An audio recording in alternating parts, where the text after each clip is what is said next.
a thing for races, because if you were to start on Pendulum, which is where most speedruns start, it's a little bit tough to actually have it lined up, because there are some times where you can't actually start it correctly. So starting on this screen, it just prevents anything like that from coming up for the race. It looks like we're off to it. So big. So yeah, at the beginning of the race here, there's not too much going on. This is the slowest part of the run for sure. We're going to see some standard RPG fare, renaming characters to one letter, just to reduce the amount of time it takes to write out their names on screen. Before the speedrun even started, both players deleted all of their save files. And that means that they're going to start the game with an RNG of 0. RNG manipulation is something that we'll see from both racers, but whether it's going to work for them or not, that's kind of the whole point of a race, I guess. Well, and ultimately, you think the final boss is Magus, but the true final boss of a speed run is the skips that you get along the way. Yes. All these little encounters that, if they do it right, you don't even know they're there. But if you know they're there, those start adding up pretty quickly. Alowne's playing with dash on shoulder button L. That's something that you really only see Red Slash do. So it's kind of interesting to see another player go for that ability. It's kind of interesting because with the run on the L button, you can actually just do all of your movement with one hand, and it's completely compartmentalized across like left and right handed, which is pretty cool.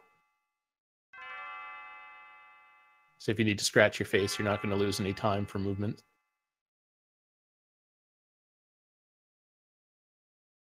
So the typical RPG stuff, you've got the intro quest, and of course, like any good Chrono Trigger player, the goal is to get a guilty verdict later on. Yeah, so you don't really want to talk to anyone extraneous in this situation. That'll actually throw off a guilty verdict later. If you happen to talk to Marley before picking up the pendant, it's an extra cutscene. There's a bunch of really weird little things, so just being minimalistic and moving through this section, talking to basically nobody, and you're fine. You just have to talk to the one shopkeeper, which will progress the story. Both players fueling up, getting some candy for the run. Gotta have your hype snack. I had Reese's Pieces. Yeah, you actually can skip the candy cutscene, but that's really only useful for a New Game Plus run. In this run, if you skip the candy cutscene on the way back, it will just trigger on the first frame on that next screen.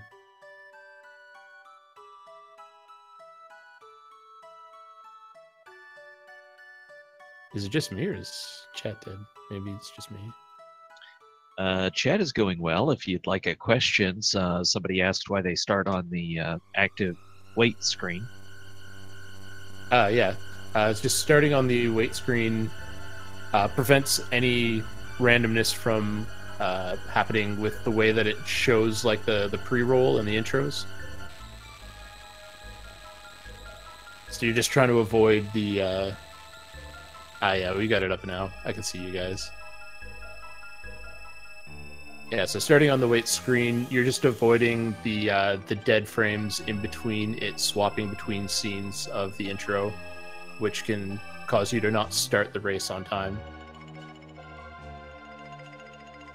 So, of course, all these spectators and everybody goes home. There's nothing to see here. Nothing unusual about a woman just randomly disappearing. Yeah, she's gone. Never coming back.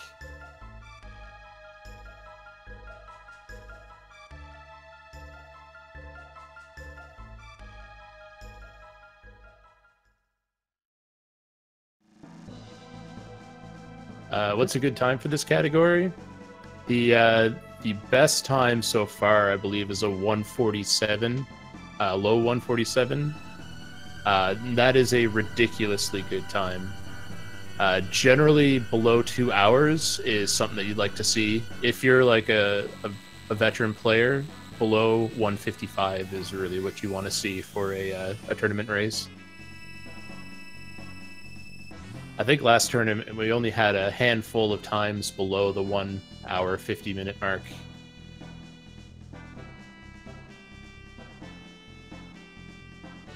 And finally, we get to the first fight of the game. It only took 5 minutes. The timing for Chrono Trigger, at least for any percent and 100%, really just comes from the methodology of first input to last input. So your first input is the A press on the pendulum screen, and your last input would be the final input for your last attack on the end boss.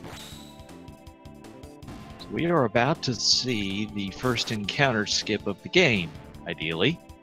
Bird skip. Nails it like a pro. Likes to pick it from the bottom there. Really, as long as you're lined up along the top or the bottom of the bridge, you should be fine.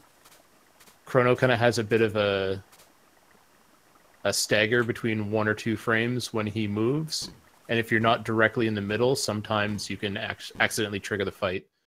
So you just want to be exactly lined up on the top or bottom, and everything will always line up for you. You still only have about 2 pixels to make that skip, though, so it's pretty tight. You also want to snag that power glove while you're there. It's helpful to Chrono's stats. Yeah, the power glove is really important, not just for Chrono's stats, but also so that we're able to do an unequipped glitch a little bit later.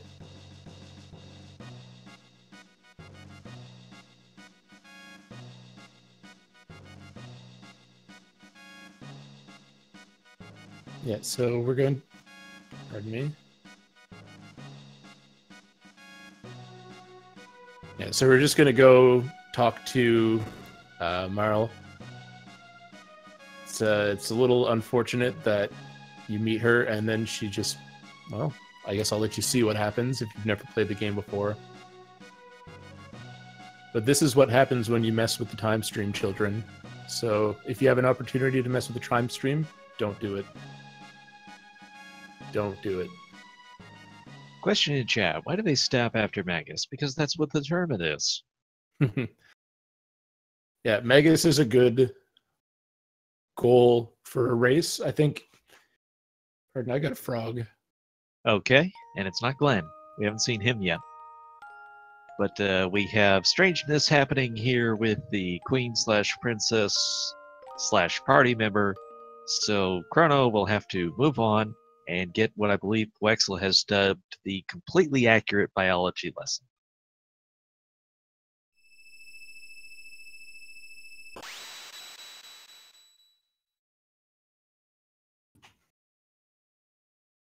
So we get our explanation of why we're doing what we're going to do next, which is rescue the princess to save the time stream.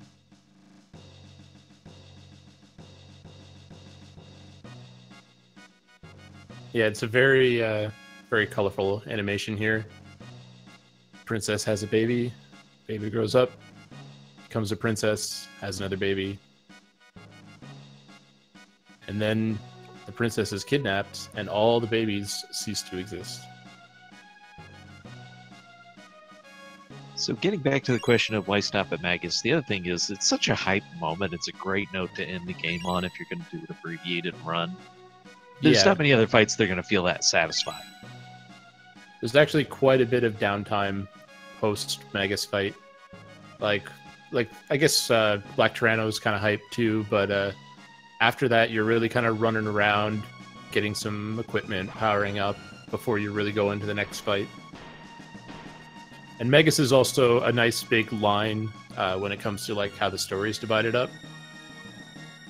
Because the story is pretty much like, you know, defeat Magus, finish the main storyline, and then do the side quests.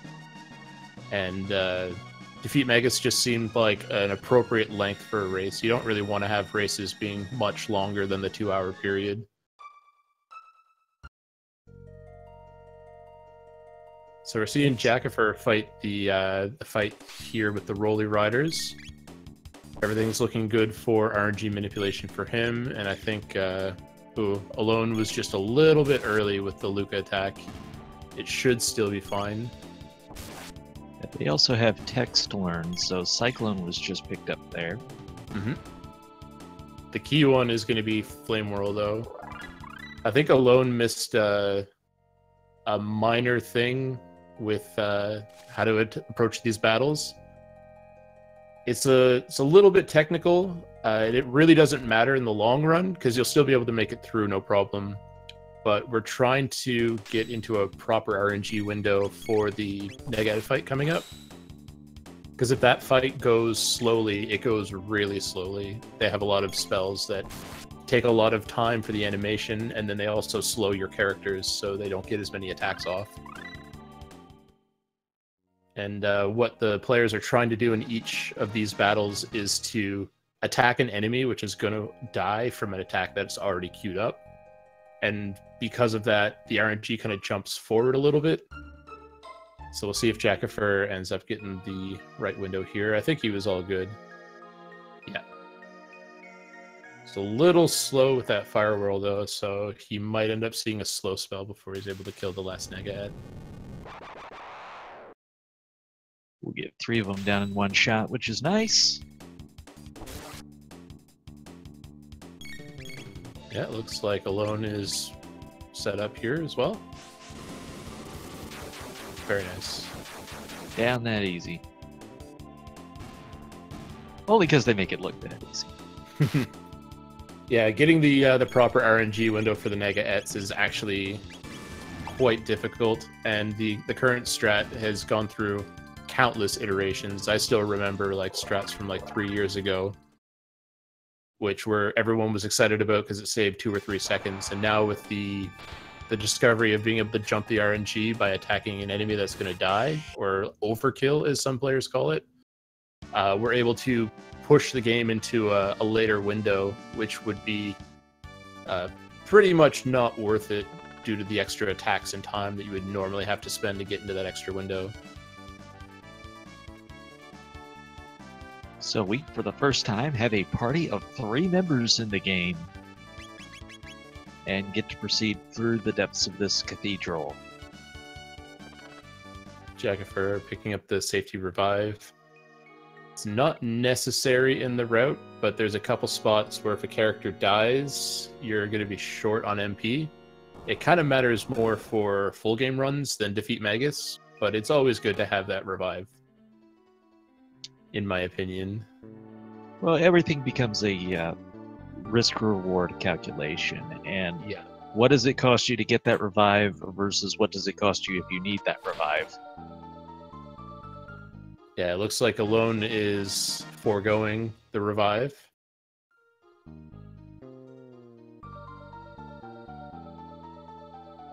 And both players picking up their second power tab.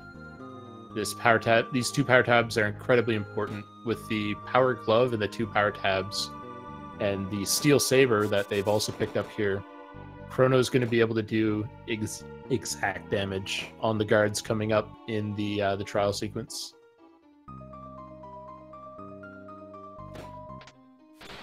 So yeah, again, this fight that Jackafur is in, because everything has gone well for him up to this point, he's still on script, air quotes, and he's going to get 2 crits here from Frog, and that's the most efficient way to take this fight down.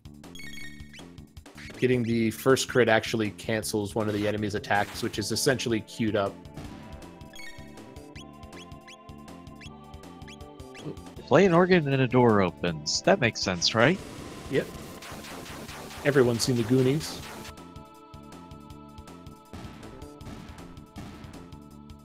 So do you want to start explaining what we're about to see?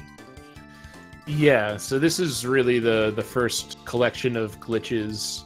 It's going to be boss skips, essentially boss skips and some power-up with equipment. So they're going to run into the transition, open and close the menu as quick as they can, get onto the save point. So Jackafur just checked to see that he was able to save, so he got it. He's doing some pretty precise inputs to take both pieces of armor off Luca. And by ending on the save point and allowing the transition to fully happen, he's actually able to run up, save into the boss battle trigger, and have control of his party still. And him moving up and down isn't necessarily required for the trick, but it's faster. You're skipping text by scrolling the NPCs off screen to cancel their text box. You could actually cancel it like the frame it starts writing to, so you can save quite a bit of time. Jackafur's got to be a little bit careful. He doesn't want Luca to be completely off screen here. It takes her up to a minute to get back to you if she's too far off screen. We saw that happen once in the last tournament. But essentially, once the battle actually starts, you just want to make sure that Yacker is off screen, and the battle will start and finish instantly, and you can just talk to the princess, and away we go. So that kind of gives us our first chance to really see where the runners are respectively, and a few seconds ahead is Jackafur over Alowne right now. Yeah, I guess it's probably a good time to touch on that unequipped glitch a little bit more. It is one of the biggest breaking of the game mechanics without being sequence breaking. So when you take off a piece of armor, you're really equipping a null armor into that spot, and the null armor actually has attributes. And the main attribute is you gain a huge boost to your magic defense. So 3 of the 4 elements, lightning, shadow, ice, water, they will do negligible amount of damage. With both pieces of armor unequipped, you're taking like 10% of the damage you normally would. So, for example, Nizbel's big lightning attack later on, which would normally hit you for about 250, only hits you for 25. It's pretty enormous just how safe it allows you to get through the game at such a low level. And when it comes to speedruns, that's the key. It does give you one other bonus too, which is something that only happens on the North American version and not the Japanese version, where it'll give you a boost to your magic attack. And at this point in the game, you're essentially doing double damage with all of your magic attacks, as opposed to if you had armor equipped on your characters.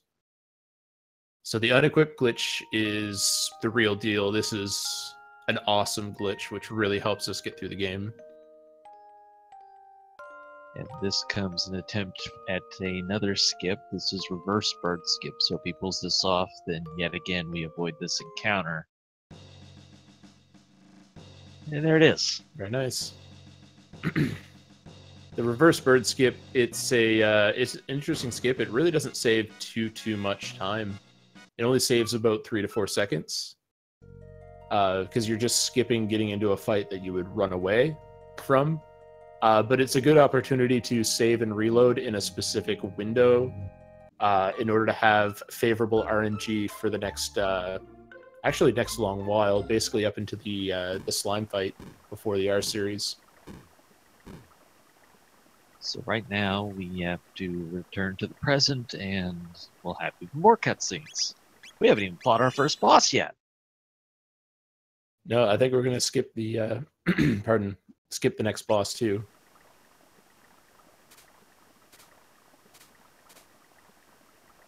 Everyone forgets about Guardian, but he is the boss. Well, Dragon Tank would be in between. Right. I always forget about Dragon Tank too. This is why I have a list. Yeah, that list was awesome.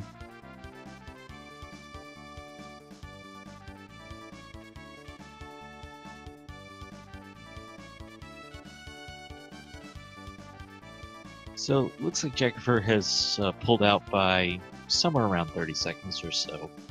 And the interesting thing about this route is it's so execution heavy that if any execution goes wrong at any point, you're going to just feel that other runner breathing down your neck. Yeah. Yeah, RNG manipulation is a very interesting thing. It allows you to Like, you're not really breaking the game too much. There are a couple fights where the game is totally broken. But with RNG manipulation, you're basically just reducing the amount of attacks enemies get on you and reducing the amount of turns that you spend healing yourself so you can attack more. So, for example, in the Masamune fight, you're basically just going to have him spread the damage out among all your players so you never really have to heal once that fight. As long as things go well. Before we find out if we're guilty or innocent, let's take a moment and just say a quick thank you to Speed Gaming for hosting us tonight. Mr. Boardstone and Cyclone doing a great job getting us set up for the restream tonight, and those efforts are greatly appreciated. Yes, thank you, gentlemen.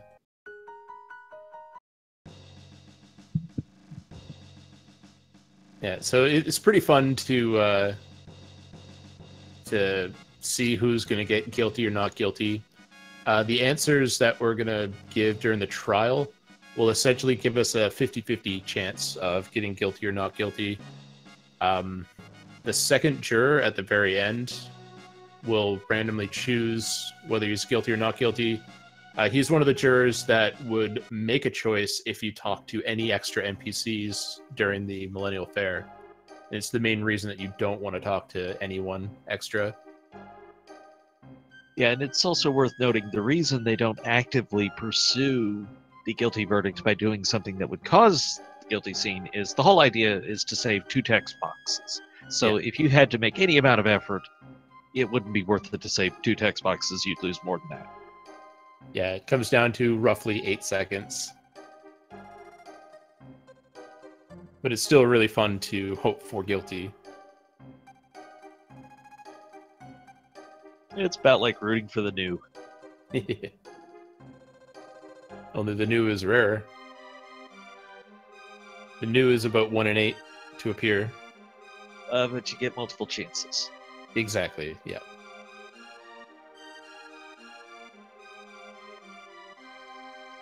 So, Alowne doing the right thing, blaming the girl. Looks like Jackafur ended up being not guilty.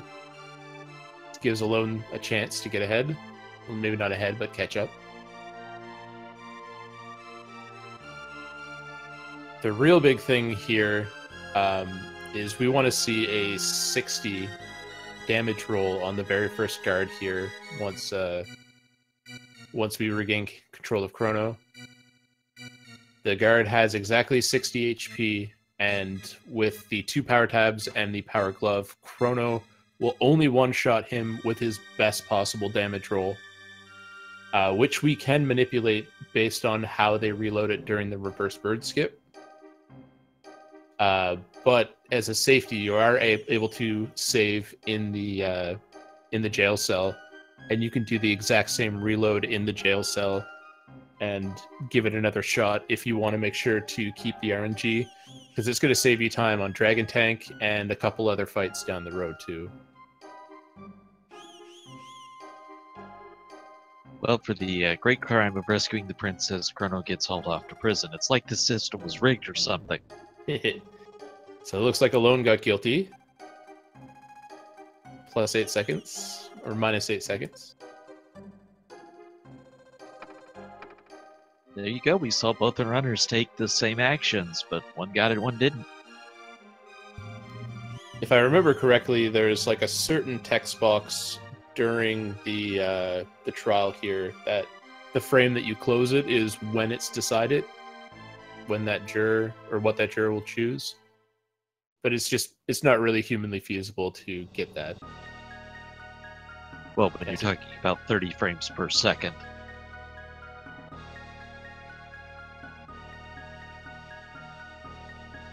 Yeah, Jackafur's got the gift bag of shame there. And here comes the first guard fight. So actually, I didn't see. Did Jackafur safety save there, or is he I just? don't think he did, but maybe he will after the fight. Mm-hmm. Because you've also got the safety heal if you need it. All right, 60, please. Right on the money.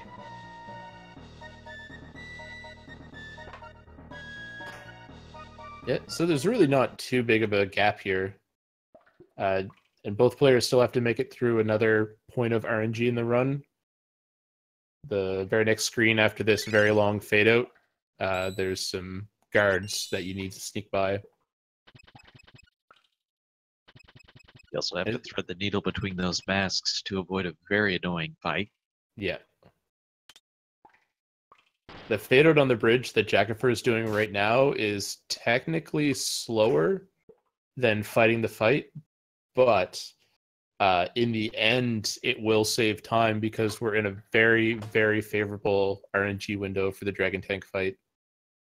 And if you were to get in any other fights here, whether intentionally or accidentally with these guards, it'll throw things off. Oh my god. Nothing like cutting it close.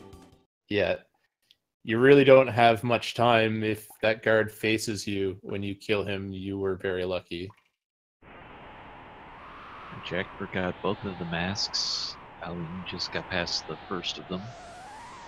Yeah, so this is more fade out. It's a little easier to pull off than the one that you saw before Yakra, but you're basically, again, just storing the transition, walking into the battle trigger, the game thinks the battle happened, and the trigger disappears from that point on. It doesn't work on every trigger in the game, but for this Chrono trigger, it triggers well.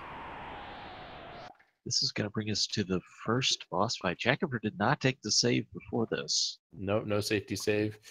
He's done this fight quite a few times, and if you're comfortable with it, it's pretty straightforward. There's no real type inputs except for the very last one, which is one of the cool things about like scripts and RNG manipulation is here we can make all of our inputs during animations, and you don't lose any time because of being on ATB wait that way. Because when you're on ATB wait, if you're choosing a tech or an item, everything stops until you've made your input. The only time it doesn't stop is when you're selecting a regular attack. Right around 310 of the 600 hit points for that head. Yeah, and the 2 crits that Chrono got at the very beginning of the fight, it's pretty much the only window that you can get 2 crits and take this head out very, very quickly. Jackafur doing a cool trick where you're actually able to sneak Chrono's turn in, even though the head has an attack queued up and ready to go, and you kill it before the attack actually gets out. It's just a minor time save, but it's a very cool time save. You're really abusing the game mechanics at that point. So yeah, that was a solid fight for Jackafur. And we get to see, hopefully, the same fight from Alowne.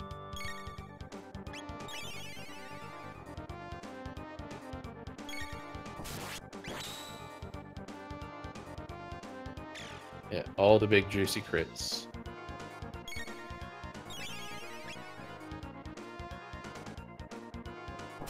And you can run right over the Chancellor, no problem. He's not very happy about that, though. Jackafur sneaking past those guards. It's actually a very tight maneuver. You see it quite a bit in this run, though, where you use corners to kind of push you past triggers, where you move diagonal right across the edge of a square, and it just so happens that you like pass over that final point of the square and not hit the trigger. I did that accidentally once the other day. I hadn't even practiced it. I just accidentally did it. And I was happy. Yep. It's one of those things, once you get a feel for it, it's pretty straightforward. And it's definitely worth just going for it quickly, because most of the time you'll be able to pull it off. It's just you do lose time if you fail. But you don't lose like RNG, you don't lose any items or anything. It's strictly time that you're losing. So looks like the extra safety time Alowne took caused a little bit of time loss here. Not surprising. So around about a minute now, gap between the two runners. Yeah, minute's not too bad, and that's kind of where I expected to see these two racers to be at this point. Jackafur just a little ahead based on experience. Yeah, when you know you're against a more experienced runner, there's absolutely no harm in taking safety strats, because then if something goes wrong, you're that much better positioned for it. Yeah, there's definitely some really tight spots coming up where if you accidentally get into an extra fight, your choices are to YOLO the fight or reload and lose about a minute. And the best face in the game, the Chancellor Watt face.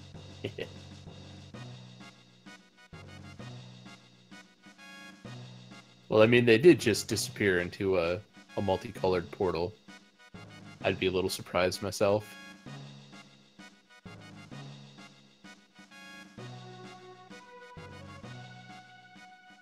So Jackafur just making it through that room.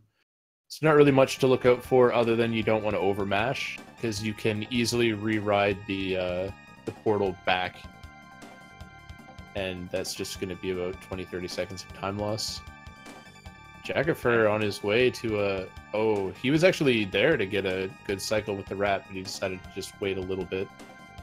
What's happening here is he's picking up a chest and then having a rat steal from him, and he just has too many text boxes in queue, so the game can't even start battles, even if it runs over the triggers. He also snags the load sword, the load bow, and berserker along the way. All very key items. Berserker more so than anything else.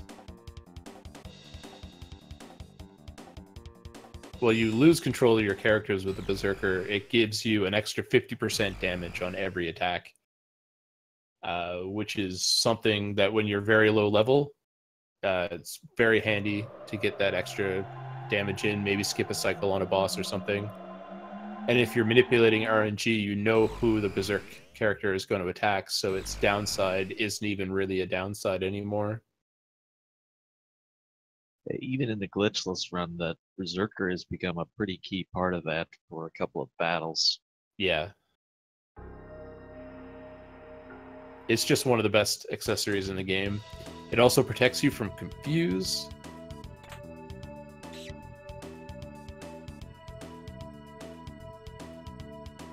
So of course, once you're out of tonics, the rats will start stealing money. What they're going to do with that money, I don't know, but that's what they do. So we saw another fade out on Jackafur's screen, but this fade out's a little bit different. The room that he was fading out the Guardian fight, if you press the X button at all, it'll start an extra fight, and obviously that's no good. So I'm pretty sure both players at the beginning of the game swapped their menu buttons, so they switched X and Y. So he's able to open up his menu in there and do the fade out without triggering the fight, because the fight is actually hard coded to the X button, not just whatever X would be bound to. You have to catch the rat. Yeah, very important to catch the rat. Because knowing the password is not enough. Also, don't re-catch the rat, because that's just annoying. Yeah, and it's funny, in the factory coming up, if you know the password, you can skip the whole other side, but here they wouldn't let you do that. So this is one of the easier encounters to skip. You can see the enemies, you just basically don't have to touch them. Yeah. If you want to do it really, really quickly, that's when you start making things overly difficult for yourself. Wait, speedrunners make games more complicated? I've never heard of such a thing. Yeah, it's a strange thing. Really important fade out on Jackafur's side. You're cutting about 1.5 minutes of cutscenes off with that one fade out. So if you happen to have a brain fart and looks like you got the extra encounter. Yeah, and you're not able to run away here either. Looks like Chrono has the Berserker on? Seems to be the case.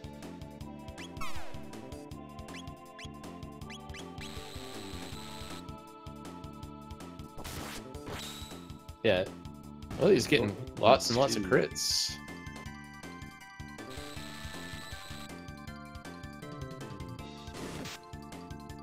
Oh yeah, his health is like super low right now. Okay, Chrono's just critting like a madman. You already changed the equipment too as he was doing that, so the speed of load sort of.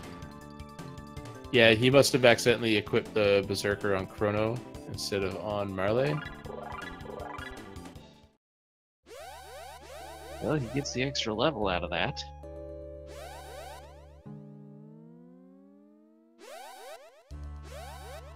But now it becomes really critical to not miss the skip.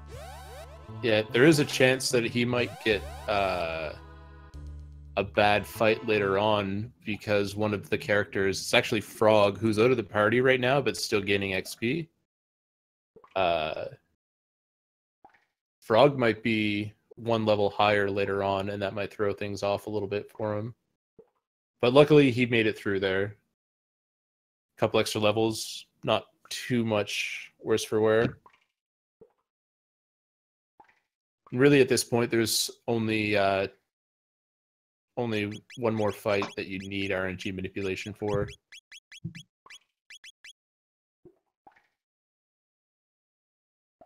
Well, Okay, now Jackafur we're is gonna fight trying to the save the man. world, so what better way to do it than racing a robot? Yeah, I think Johnny's more of a cyborg, right? I don't think that's really defined too well. I like to think of it anyway. He could just be a straight-up robot. Or maybe like To the half cyborg mutant. point, he's more human than any other robot we see.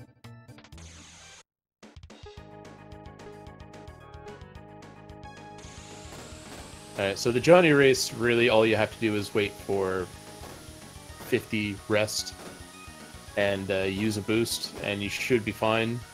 But Johnny has this knack of just sneaking ahead of you by 1 pixel at the very end. Yeah, as long as it's under 50 remaining, if you hit that boost and you're clear, you're winning the race. Yeah. But if you sit behind him, you have to listen to that annoying honk the whole time, so. Yeah, and actually if you And bounce close. off... Oh, man. He got that close. I don't think he hit that until 15 was left. You do save a little bit of time if you get like a perfect race and bounce off the front of Johnny. But we're talking very small amount of time. But still something to go for sure. Alright, so with this fight, even though Jackafur is very low on health, he should be fine. He's gonna do what I like to call just like a delayed attack, where he presses X once to cue Chrono's attack, but he actually waits just enough time for Luca's menu to come up to input the attack, and that'll pause the battle so that the enemies don't get their turn and you're able to input Luca's attack there. Because if the top one attacks Chrono, it's going to kill him. He only has 10 HP there, and that's the way that it's routed.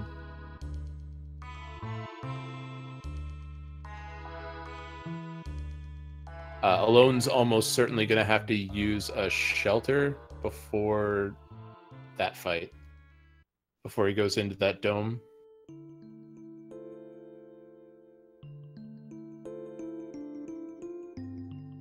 So the factory in this run might actually, well, second or third, I would say, for importance of skipping encounters, because there's plenty of unpleasant ones here you don't want to get into. Yeah. There's only so many encounters that you can't run away from in this run, but if you get one of those, it's just, especially if you're not used to fighting it, it can be a little bit scary. Just frantically attacking things, trying to get it over as quick as possible.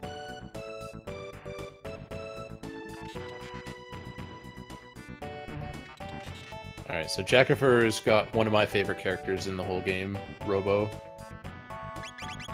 And one of the main reasons that I like Robo is because he has 3 of the 4 types of magic just available to him off the bat. Like, he's almost a Magus. Not right off the bat, but like in all of his techs, he has access to lightning, fire, and shadow.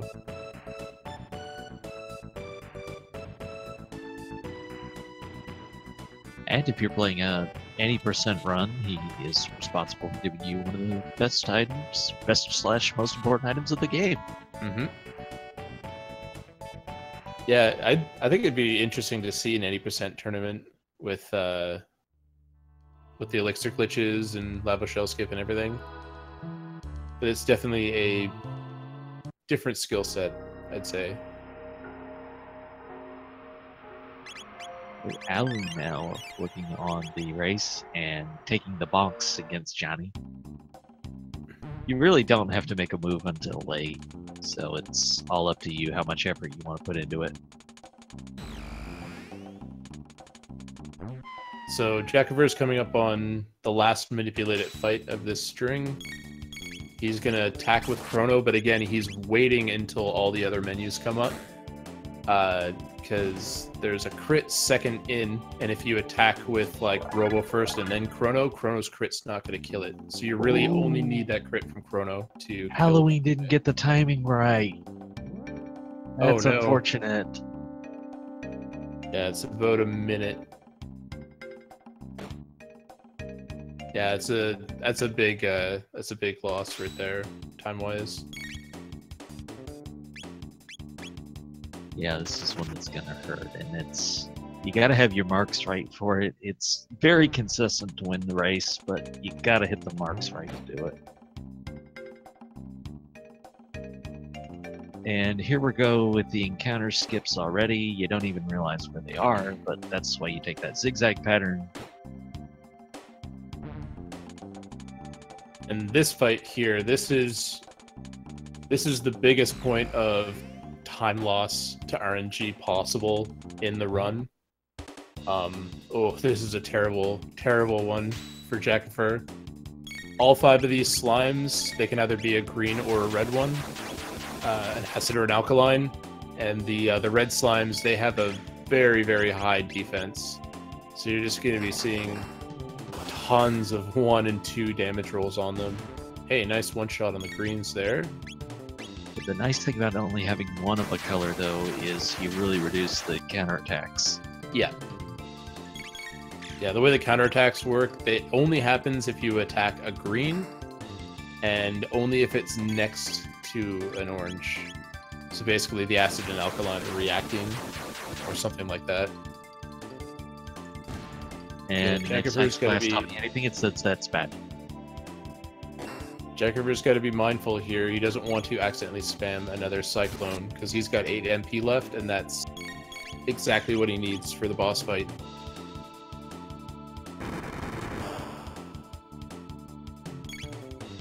Yeah, this is a really rough pattern. We're just seeing nothing but 1s and 2s from these guys.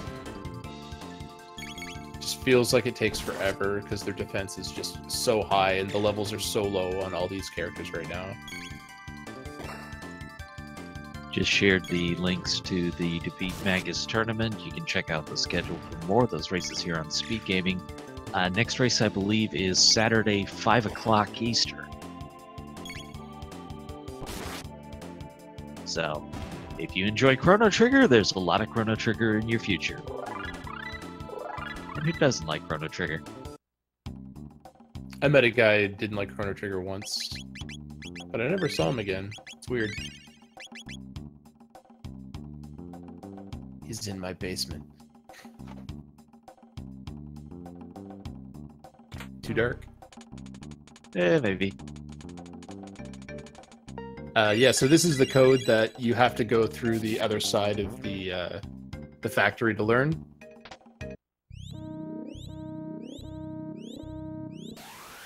And I mean, I think this really, even beyond a time difference, shows what that what the race cost Alowne with the other things that have happened. Basically, the entire factory ahead for Jackafur right now. Yeah, Jackafur was already about 30 seconds to a minute ahead anyway. Now he's about 2.5.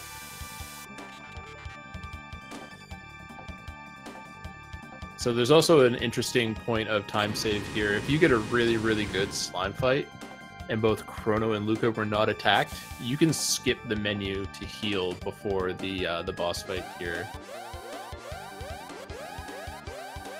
I'm assuming Jackafur already healed. I don't think I saw that. He did.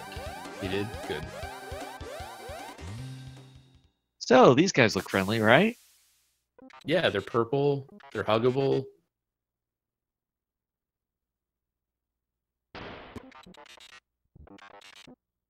Yeah, so this fight, luckily we get to use Chrono's Cyclone ability, which will hit 3 at a time. And with the power tabs and the load sword and the power glove, he's able to two-shot these enemies. So it's just a matter of tanking the hits and getting off 4 cyclones. Now the real tight part is to get those cyclones off quickly enough that the back row only gets off 1 round of attacks.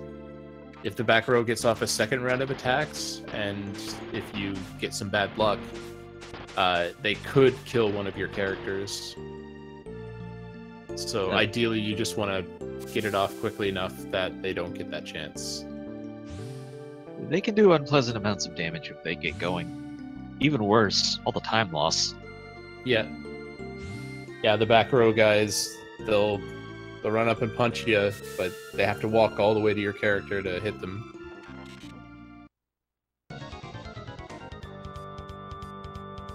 Two cyclones will kill any of these robots, so target the one in the middle. That was a nice quick robots. Like, this whole fight really comes down to how quick your first cyclone is. Because as soon as that's fired off, Chrono's turn starts filling up again, and he's able to get off the next set of cyclones. So here he's going to... Oh, he didn't even bother. Okay.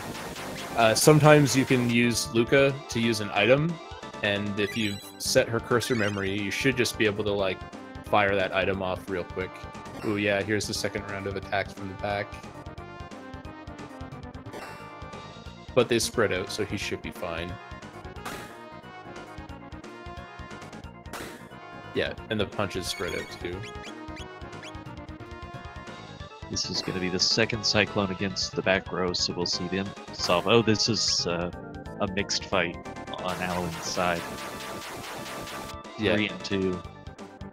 3 greens is nice to see, but when they're mixed up like that, it's a little bit scary because all of your attacks are going to cause some counterattacks. Like, I definitely expect to see 1, if not 2 here, maybe. There's the first. Good fight for Jackafur. A little bit scary with his health, but he made it through. Yeah, there's 2 counters. Ouch. Gonna have to watch his health here. Yeah, the AoE damage, it's a lot of damage spread out, even if each individual hits not that much.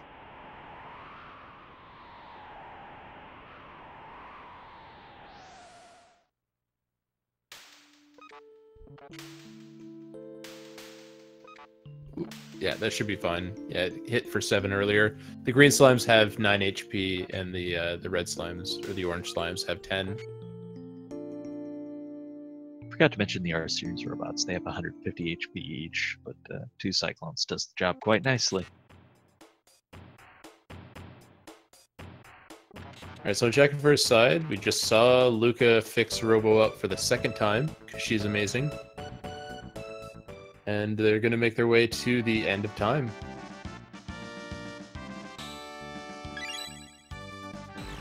And as somebody else has said, you gotta give the game props for coming up with a plausible reason why you're limited to 3 party members. Mm-hmm. Later on in the game, which we won't see in this run, there's a part where Shala is helping everyone escape from the undersea palace before everything really goes badly. But she's not able to save herself because she can't send 4 people through a portal. She can only send 3 people. Magus and your 2 surviving party members. This brings us to one of the most important parts of the run. We're gonna go into that locked door there. We're gonna see good old friendly Specchio, the Master of War, and everybody needs to walk around their room 3 times and think magic. Yeah. It'll actually It's not responsible for any ensuing shenanigans. It actually won't work unless everyone in chat is thinking magic right now. And Polywally Froggy Specchio, the lowest level that he can be form-wise. You have to be under level 9 when you get here to be able to see this form of Specchio, so that's why none of us saw it in our first casual runs. Yeah, you literally have to skip every skippable fight in order to come across the frog form Specchio in a just like a casual playthrough. You do only have to hit the trigger points to be able to get credit for it, so... Things look good. Everyone in chat was thinking magic. And Alowne about to get into the R series fight. Yeah. This is actually a point in the game where if you're having a lot of trouble with this fight, one of the safeties that you can take is to drop the battle speed to 2, because it's not so much the fact that these guys are fast, it's the fact that there's 6 of them. And the way that the ATB kind of works in this game is once one gets their attack, it'll give the next one a chance to cue its attack and choose its target too. So once one attacks, like, pretty much all 6 are going to attack. So we also had to get the Specchio skip there, where you don't fight him because he'll invite you to practice with your new skills. He's not hard, it's just time sink that doesn't really benefit you enough. He'll give you a tab. That's all. Sweet little cutscene skip from Jackafur, doing the cake and dash with the 2 little blue mystics there. If you eat the cake and swap your party members in player 2 and player 3, you're able to regain control and walk out of the door before they stop you and kind of tell you a story. That first fight also gives you your first Unite attacks, dual techs, which you have to actually have a fight for, plus the key spells that combine to give you the dual tech. I didn't say that well. I understood what you were saying. You have to both either unlock in that fight or already have unlocked in that fight the base technique that you use the duel with, and then fight with the 2 characters who get the dual tech to be able to unlock. Exactly.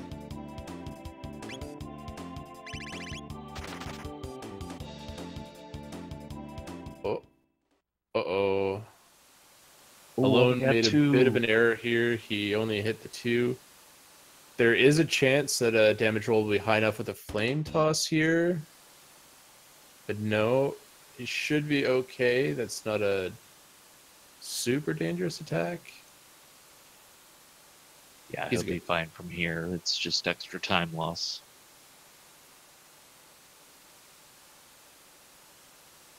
Yeah, that can be a very scary mistake to make, but luckily he avoided the second round of attacks from the back row, so he was probably still ahead versus Jackafur on that fight.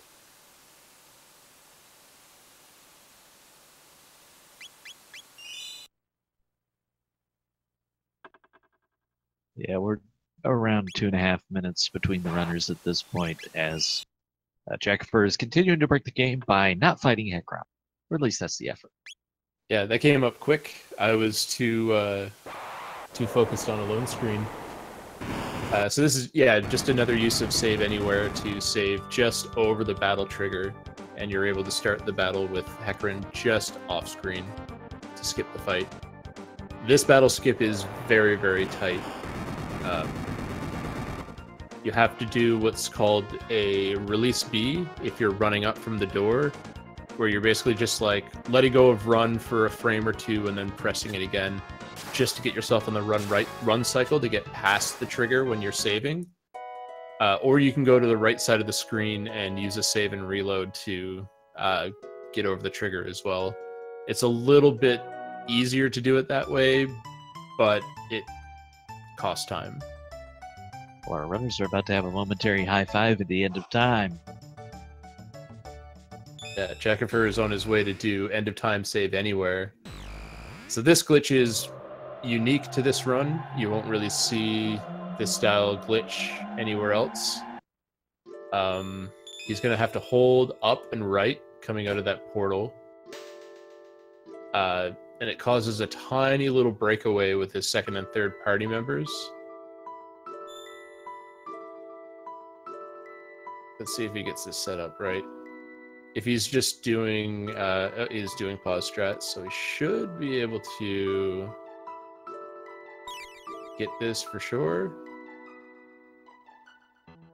So what he's doing is, as soon as he starts zipping from the portal that was stored underneath the text box, he's able to swap party members and regain control, kind of like what happened in the candy skip. There we go. And he's going to walk onto that save point, and he's going to get save anywhere here in the end of time. Going to use that to skip the next boss.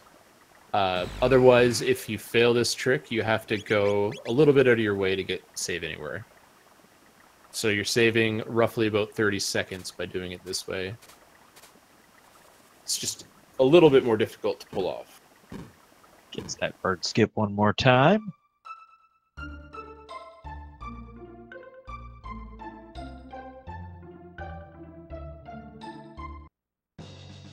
And yeah, Alowne made it through the Specchio fight Specchio trial, I guess you call it. Not quite a fight. You get to learn magic. The effort is to not fight Specchio.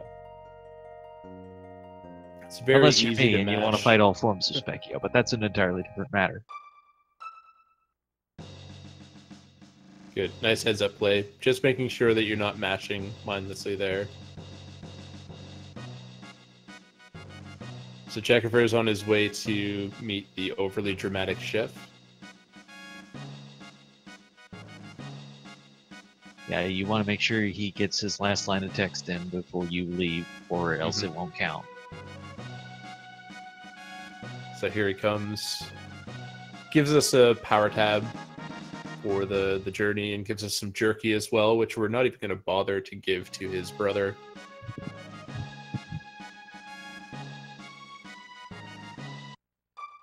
So this is, in my opinion, the hardest skip in the game, or at least the hardest skip in this category.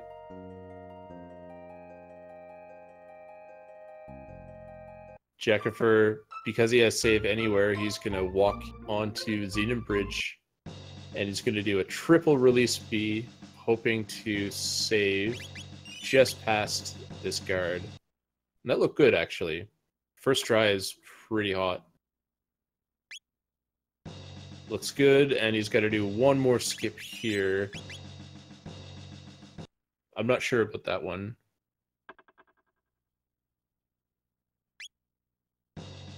No, he didn't quite make it far enough. So he's going to have to reload his old save. This is just a single release B here to get into the right position for the skip. That should be okay.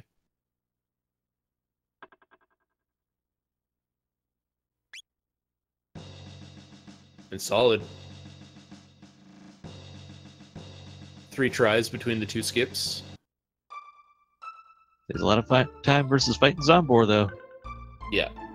Because it's not just the Zombor fight. There's 2 other fights earlier on with some Skellies and Ozzy. So this is a really cool use of the save anywhere glitch that you don't really see anywhere else in the game. Jackafur is just going to make sure his equipment's all correct. And he's going to save and reload. And even though he was on the lower level, the game doesn't really know what to do when you reload. Height? What height? Yeah, so you made it up onto the top there, and that skips cutscene with Tada and 2 fights. You notice he stopped and reloaded there. You have to do a mash load when you do that, because we're setting up RNG for really the next 40 minutes of the game. So we're actually going to run away from this fight. Yeah, we don't need it anyways. Yeah. But but it's very important that Luca attacked before you run away. At least with the RNG window that he was able to load into. Because we want everything to be exactly right for the Masamune fight. We're coming up on one of my favorite strats in the game. I came up with, well, I didn't come up with, but I refined the initial version of this fight, and most runners now will play the updated version, which saves a little bit of time. But the real scary thing about this boss fight is the fact that Chrono is going to be equipped with the Berserker, and he's the only one that can knock Masamune out of his counter phase with a slash attack, unless you just wait for it to finish. So if things go wrong, things will go really wrong. I'm just hoping things go right here. Alowne got the hat ground skip right at the hour mark, so that ends up being about 6 minutes difference at this point, just as a few things have added up together. But still goes to show that there's not a lot of margin of error in this, and Jackafur has to execute the rest of the way. Ooh, Jackafur. There we go. Yeah, that bird's got 2 different phases, and it's kind of dependent on how close to him you are. If he's not throwing rocks at you, he's always going to be close enough to knock you off the ladder. So you got to make sure that he is throwing rocks at you before you make an attempt at it. Either that or you get lucky and you get what's called fast bird, and you can just go right away and still make it.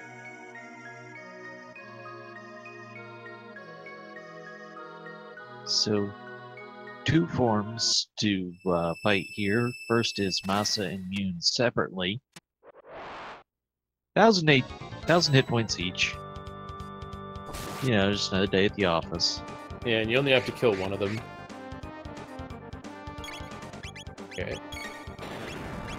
This fight, especially this first part of the fight, it's very tight, because if you miss an attack and Chrono's Berserker ends up firing off before you made your input, then he's almost certainly going to be attacking the wrong guy here. And that's not something that you want, because attacking the, I guess it's Masa with the purple collar, he won't ever counter your attacks, but if you attack the Mune with the green collar, he will always counter your attacks. The way we used to approach this was you'd use Hypno Wave on Luca and put them to sleep. And then it doesn't really matter because they can't counter unless both of them are awake. And then we get the combined Masamune, which that was a big jump, because last time we fought a boss, our series only had 150 HP each. Now we're dealing with one that's got 3,600 HP. Yep. And he's got 2 very distinct phases too. And it happens right at the midpoint of his HP. So after you do 1,801 damage, he'll be in his second phase. And in the second phase, he hits for a lot more damage. He hits like a Mack truck. But what we're going to do with this fight, Chrono getting that extra boost in attack power from the Berserker, he's going to time most of his attacks during animations, and hope that Masamune doesn't do a weird slip or anything like that and attack the wrong player. Just like I said earlier, when this fight goes off script, it can go really bad. The original version of this fight was a little bit simpler, but it loses some time from extra attacks from Masamune.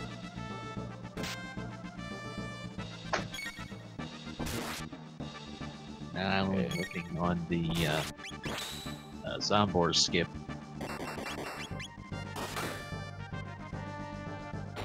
Yeah, Zombor skip is a really, really tough one here. The triple release B, it's something that once you get a hold of the timing, it's pretty good. It's like pretty repeatable, but it's still something that like it's easy to follow the shape with. There, that's And looking good Masamune fight. Yeah, really awesome Masamune fight. Everything went well. Shoot.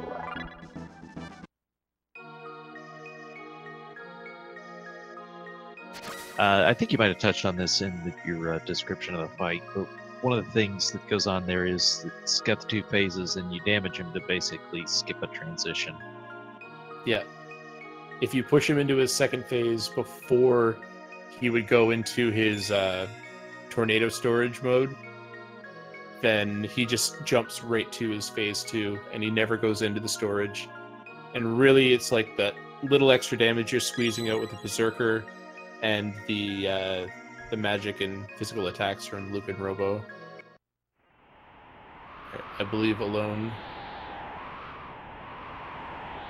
You can get the skip.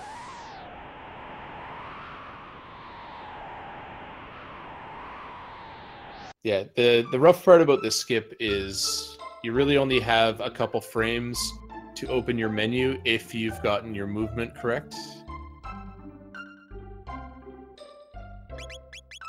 Question in chat, what's the skip he's trying? He wants to save past the trigger so that when he loads from the save, he won't get the fight, and he skips all of the battles on the bridge, including Zombor specifically. Mm-hmm. But it's a very precise trick. You basically need to manipulate Chrono's run cycle and also get a chance to open your menu when you're past the trigger. Question in chat about the difference between the runs. I'd say it's a little overestimated right now, just because Jackafur, if you want a point of reference, completed the Zombor skip at 58:10. So Yeah. we'll see where Alowne is after that.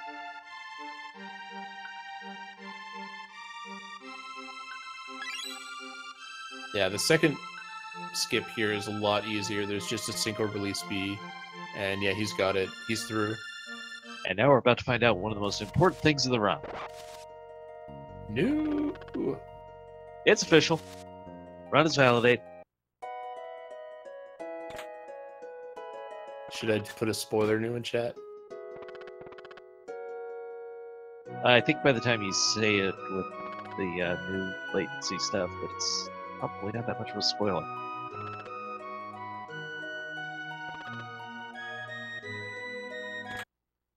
Alright, so Jackafur, he went and got the Hero's Medal from Tata. Why we would go speak to Tata when we've never met him before, I don't know, but we got the Hero's Medal so we can progress the story. So that ended up being about an 8-minute difference on the skips. 8 minutes? Approximately. I'm always approximate, never exact. Approximate. The approximate approximates. Let's see, so Alowne is popping the Berserker on Chrono, saving and reloading.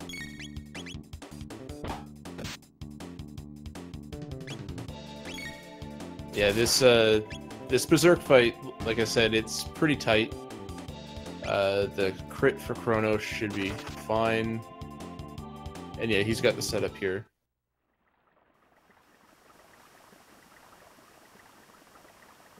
So we have found 2 pieces of the Masamune, the broken Masamune sword, and we want to get it repaired, because that's how we do battle with Magus. It's almost like this tournament is thought out. We're going to get the Masamune and go defeat Magus. Yeah, what could possibly go wrong with this plan? It's a great plan.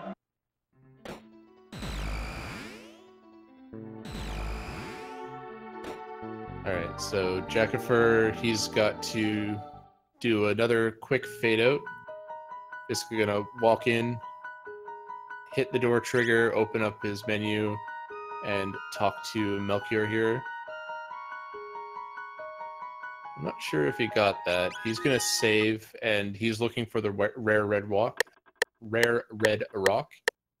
I'm not sure if he meant to reset there. Is that a metronome on his part to time it? Yes. Yeah.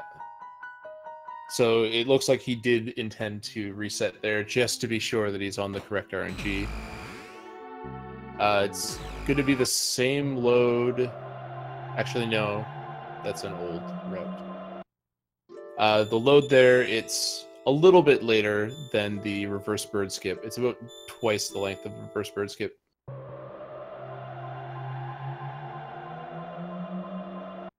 Got to skip on that really annoying fight, and now Alowne is through to take on Masmune.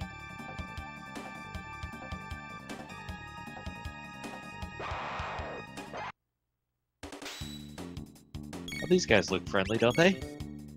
Oh yeah. It looks like Jackafur got the frame. There's like an 8-frame window to close the second text box after falling down there, and that's actually gonna figure out where the enemies are at the beginning of the fight and how they move at the beginning of the fight. It has nothing to do with your RNG window. It's all about when you close that text box. It's really the only part in the game where that comes up. It's interesting that it works that way too.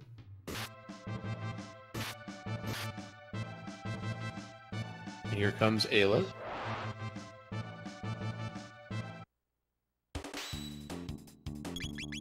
Here we go, cleaning up her mess. She leaves these 4 behind. It falls to us to deal with them. Alright, Jackafur going for the slightly more dangerous but quicker strategy of 2 slashes as opposed to a slash and a flame toss. Flame toss is a little bit safer, especially when you're looking at the health of the playable characters here.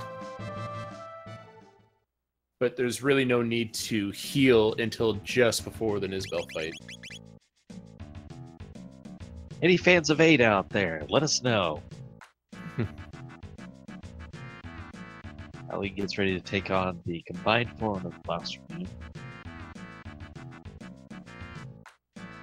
So I'm interested what okay,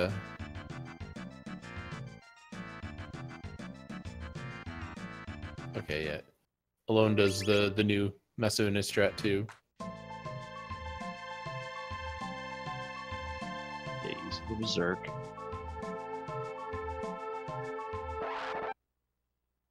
I like to call this the busy fight, because that's just one of the busiest fight screens in this game. Yeah, it's actually really rare to see 6 enemies in a fight. I'm pretty sure that's the limit of the amount of enemies possible on screen.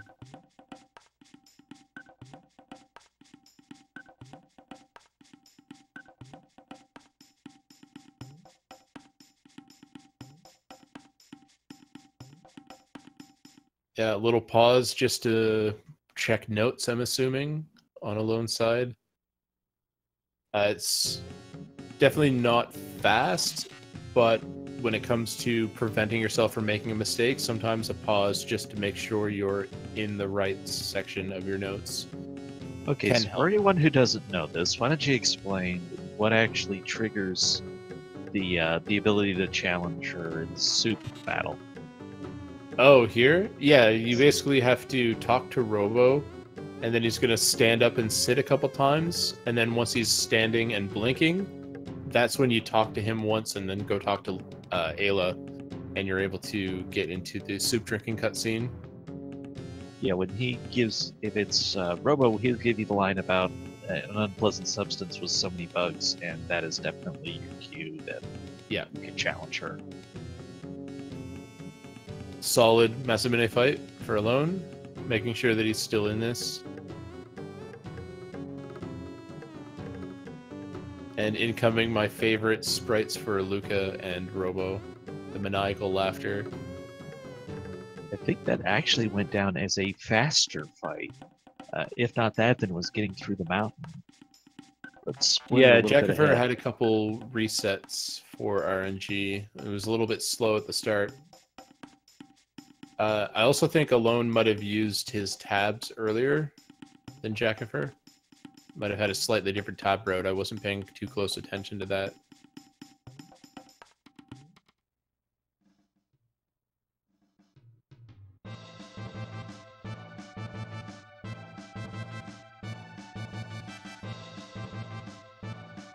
Red Slash in chat. That's the Chrono Trigger Speedruns Discord. So if you're at all interested in learning this game, it's a great place to pop in, say hi, ask some questions. Everyone's really friendly and point you in the right direction.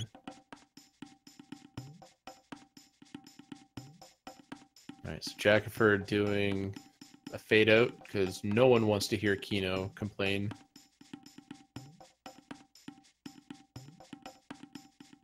Yeah, we don't need to get into that at all. Again, this is another one of those places, and I kind of combine this with the layer, that there's a lot of little encounters that can happen, but proper routing, you knock them out. So it takes a good bit of practice to get those right. Yeah. There are some pretty useful tools too. The practice ROM will actually show you where all the battle triggers are on the ground.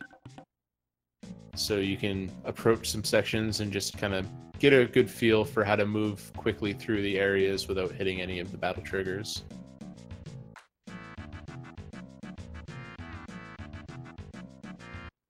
Alright, so we're looking for specifically a 34 on Chrono. Oh, Jackafur definitely a little bit quick there with his slash. What does that mean?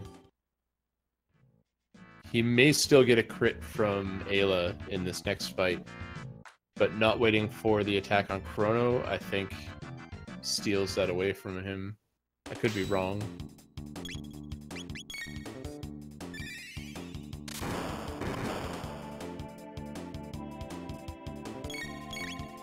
Well, perfect timing. Somebody arrives, we can start the race now. Great, we're starting here, and we're racing to defeat Magus.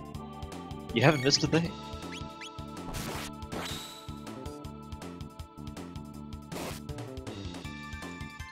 Alright, yeah. So, Jackafur, he was supposed to wait for Chrono to get hit by 1. Because the way that criticals work in this game is they're based exactly on your final value of the previous fight. So by finishing the previous fight early, essentially by Chrono not getting hit, Ayla didn't have a crit to take out that Megasaur.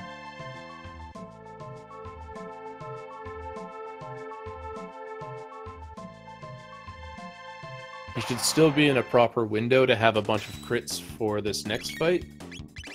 Ooh, not anymore. He got fired. It's not the end of the world that Chrono died there, because there's no experience or anything from this fight. But I can almost guarantee that he's probably going to get an extra lightning cycle in this next fight.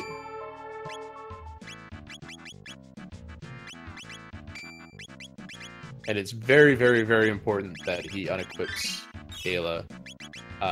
One, so that she can have the magic defense from the unequip glitch for this fight, but also because the Ruby Vest is a great piece of armor which we want to use on some other players. This build, casual run, you don't notice how tough he is. When you start speed running, that 4200 HP can really be an interesting thing. I'd actually say the speedrun fight is easier than the casual fight because of the unequipped glitch. Fair enough. I was just thinking that Volt Bite makes the fight. Oh yeah, if you're gonna grind a Volt Bite, then that's a different story.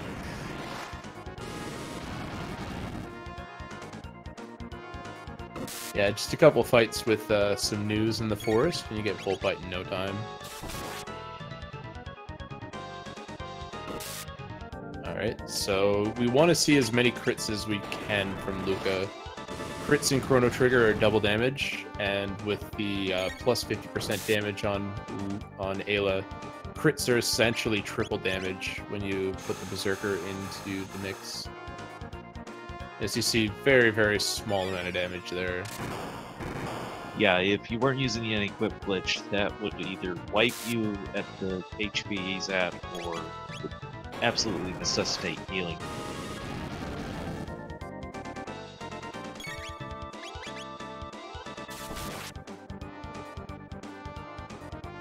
Okay.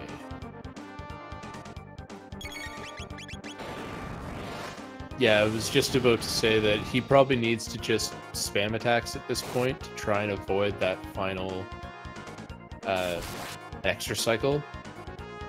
So we'll see how tight it is, because the fire... There it is. Yeah.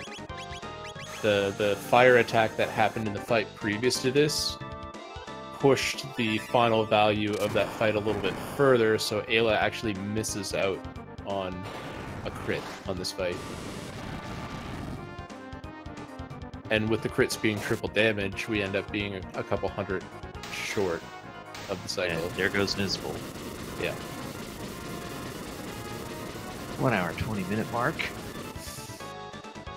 Yeah, so that's what I was talking about on Alowne's screen there. The double slash is faster, but you risk Luca dying, and she's going to miss out on some of this experience. Means that her fire attack is going to be just shy of enough damage on the Nizbel fight. But really, that's the only place left in the run that we're going to be using Luca, except for maybe like 1 or 2 spots in Magus' castle. For a full game run, that loss of experience there is a pretty big deal, though.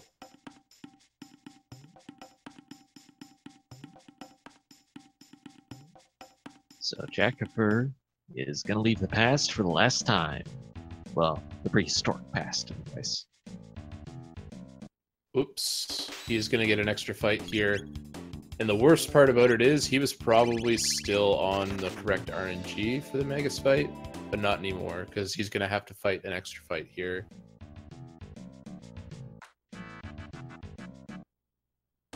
So we're going to be seeing a reload and probably even a little bit more metronome on his side.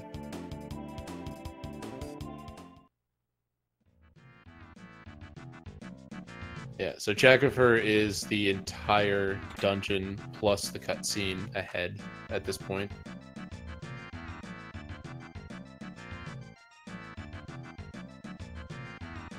But never underestimate the ability of Magus' castle to be nasty. Yeah, very much.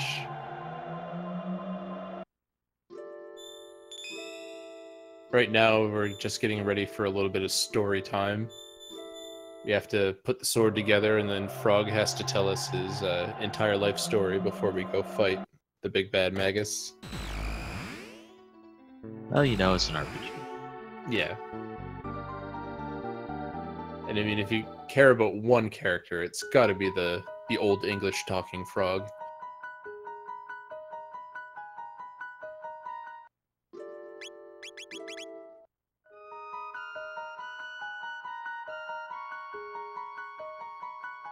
Probably actually has more backstory than anybody else in the game.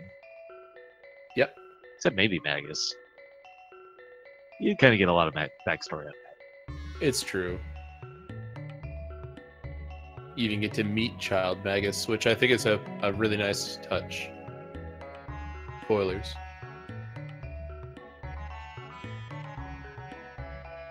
Yeah, let's just go ahead and give a generic spoiler warning for the rest of this stream. If you're one of the 5 people who haven't played Chrono Trigger yet, please do. So another use of the fade out glitch, but this time basically just regaining control of your party and having just the 2 girls in your party during the repair scene. It saves a bunch of time by skipping animations of Luca and Robo.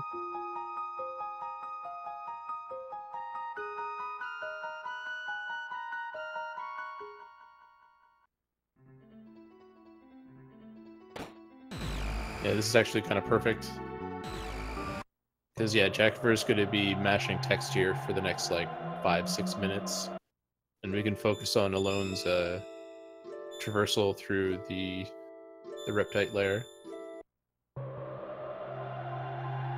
save before going in, but still try and get the Kino skip here.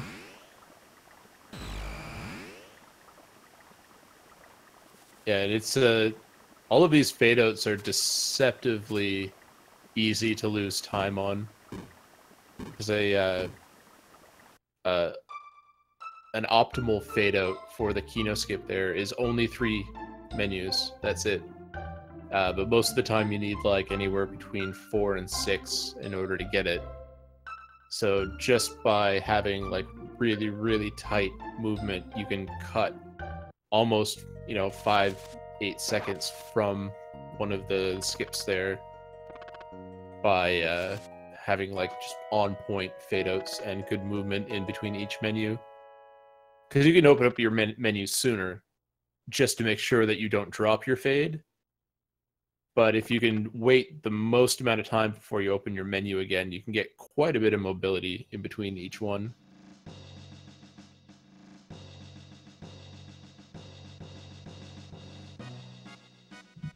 Cyrus begins an adventure and will fight Evil Weevils on the other side.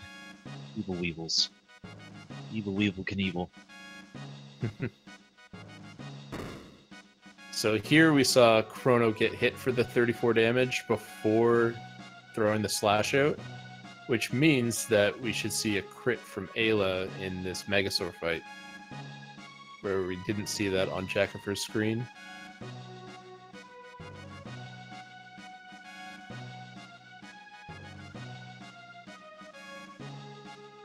Yeah.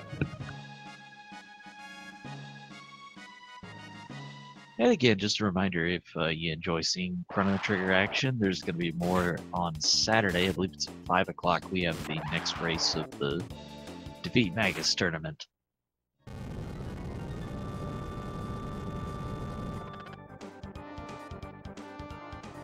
Yeah, we should be seeing quite a few more matches once we get past this sort of like first alpha round here. Because we have 8 players that have buys for the first round, and we have another 16 battling for the privilege to fight them in round 2. And little secret here, I actually get to face the winner of this match here. Ah, scanning competition, huh? Yeah, just a little bit. And again, thank you to Speed Gaming for partnering with this tournament and hosting us tonight and throughout events.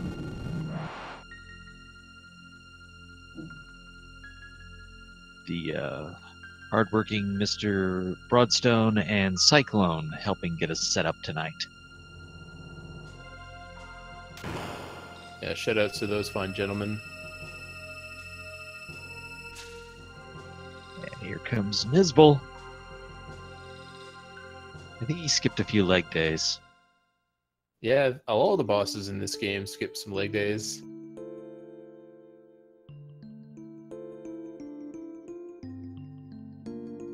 Yeah, so it looks like Alowne should be set up to only have a single lightning cycle fight here. But you gotta love Glenn's theme song. Nothing can beat science.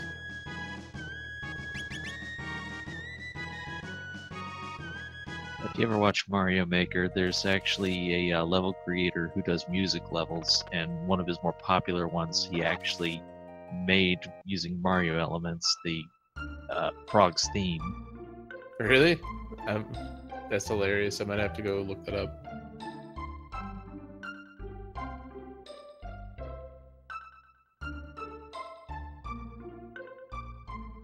All right. Last couple attacks here for Alowne.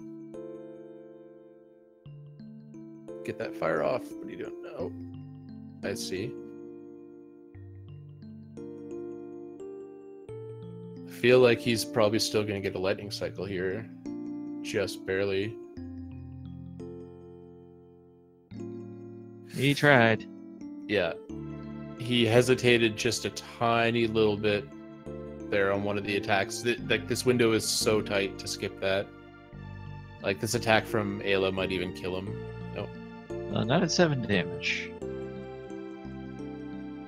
Yeah, he's only like 100 away, I think. Like, the next Ayla attack here will kill him almost for sure. 212, and that's a 129 kill of Miserable, so about a 9-minute gap now. Approximately. He's closing it up. Like, I feel like his sections overall have been a little bit better than Jack. There's just been a couple major mistakes which have really cost him.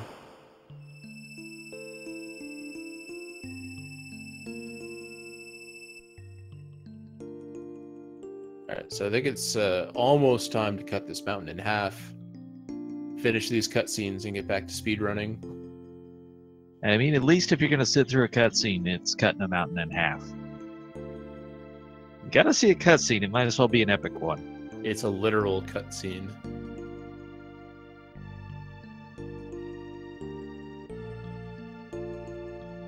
Sort of.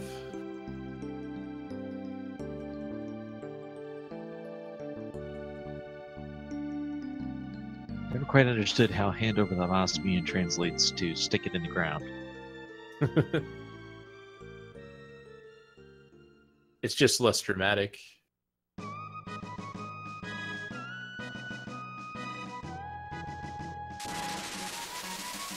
I actually wonder if that's not what prompted them to go with the English accent on Frog. You know, the whole Excalibur bullet thing. It could be.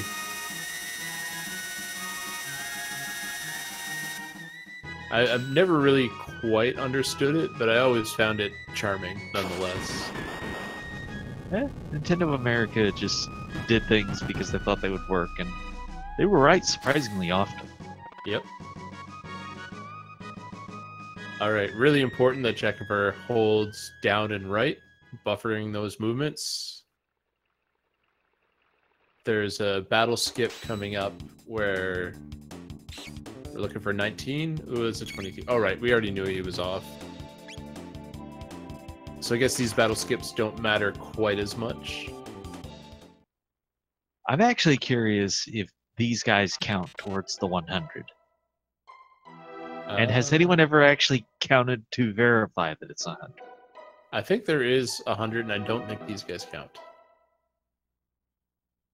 Of course, even that is approximate because some of them are repeatable. Yeah. Alright, so probably some more metronomes. This particular strategy, or this window, is quite large. Should be pretty easy to hit.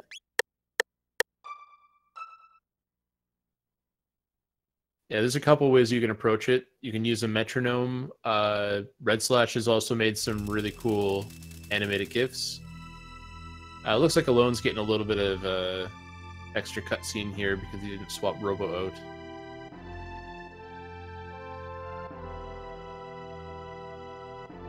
Looks like Red Slash counted them. There are 100.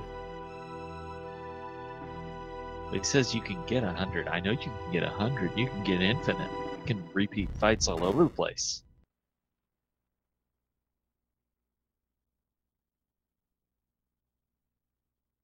Alright, so the way that you need to progress the story for Jackafur is you need to run up each side of the castle just to see what's around, and then it'll unlock the fight with some of Ozzy's minions. Yeah, all these nice NPCs here. They're just here to help. Thank you for the bits to support Speed Gaming. We're always happy to see this fine network of channels supported.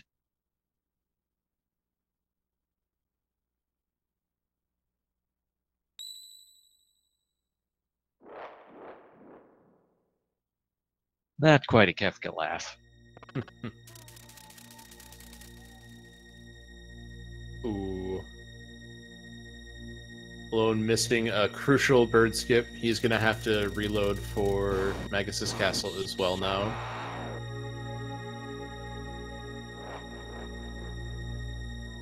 there was still a really good chance that even with the extra stuff that happened on the Nizbel fight, that he was still going to be in the correct window.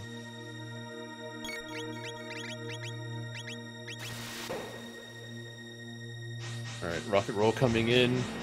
This is where you really get to see the extra damage provided by the unequipped glitch. Though it would only do about half as much damage if Robo was still wearing all of his armor.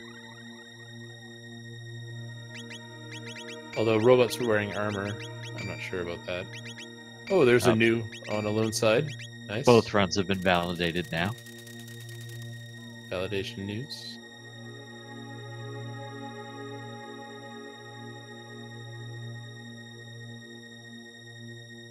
Gee, what's Chrono's mom doing here? Maybe we should talk to her and find out. Nah. Sounds like too much effort. So you're about to see a very interesting boss fight. If you've ever seen a speedrun of this game of any category, this flea fight might not be too much of a shock. But when you start the fight in a certain window and Frog is equipped with a Berserker, he's going to attack Flea, and Frog's speed stat is the same as Flea's speed stat. So every time that Frog attacks him, it'll kind of confuse Flea a little bit, and Flea won't actually do anything this fight. Fingers crossed. This fight's actually terrifying at the level you're at otherwise. Flea has over 4,000 HP, so it's a lot of damage to be done. Yeah, things are looking good. Really, you're looking for a 188 attack in the fight before and a 49 attack on Chrono. Like I mentioned before, there is still a chance that Alowne's Frog might actually be one level higher because of the unescapable fight that he got in way back early in the game. And if Frog is over-leveled, Flea is actually going to do a counter later on in the fight. Basically, you do more damage than it's supposed to, and Flea goes into his counter phase a little bit early. There is a script if that happens, so it's nothing really to worry about, but it is time loss. And you're going to have to hop in your menu and heal, which you wouldn't have to do otherwise as well. Not to mention it kind of throws off a bit of the scripting for Slash. You'd almost have to resort to like old Slash strats if you knew them, or YOLO.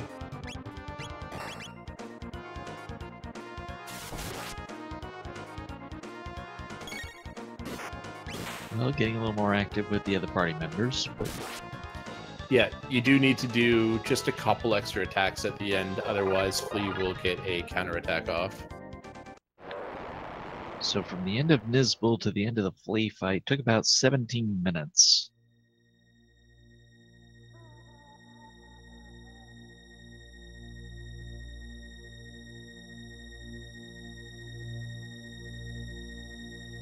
And on the Alowne side, the master unit is obtained.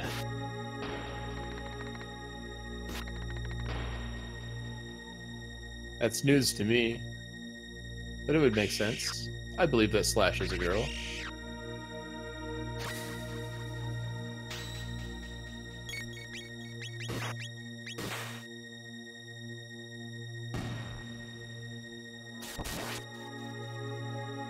See, being reminded of Sir Slush makes me think I should have done that fight yesterday. It's a Slurpee day. Whole different story. Alright, so the fight that Jackafur just did, it's very important that that goes correctly. We're looking for a very specific crit string for Frog in this next fight, and then the fight afterwards. Like I said before, with Berserker and Criticals, you're basically doing triple damage with your characters, almost.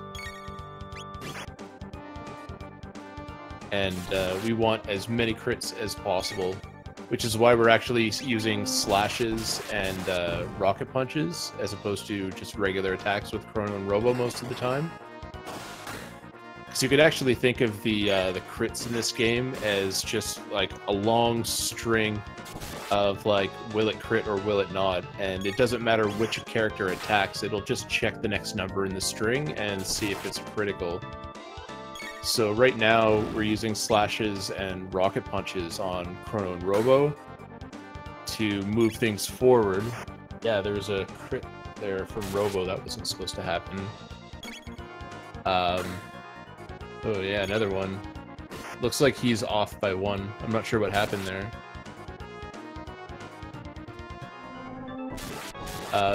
But really what you're trying to do is attack with Chrono and Robo when there wouldn't be a crit, so that Frog will get a chance at all the crits. Yeah, Jackafur is definitely going to have to improvise here for the second phase of the fight. Yeah, Robo's stealing all the crits. What a curiosity, where do you rank this fight as in either terms of difficulty or annoyance as far as the run goes? It can be annoying, as long as you start taking things safe once Slash gets into his later phases. Like, here, he definitely wants to heal. Looks like he's lost in his item menu. Where are his items? There they are.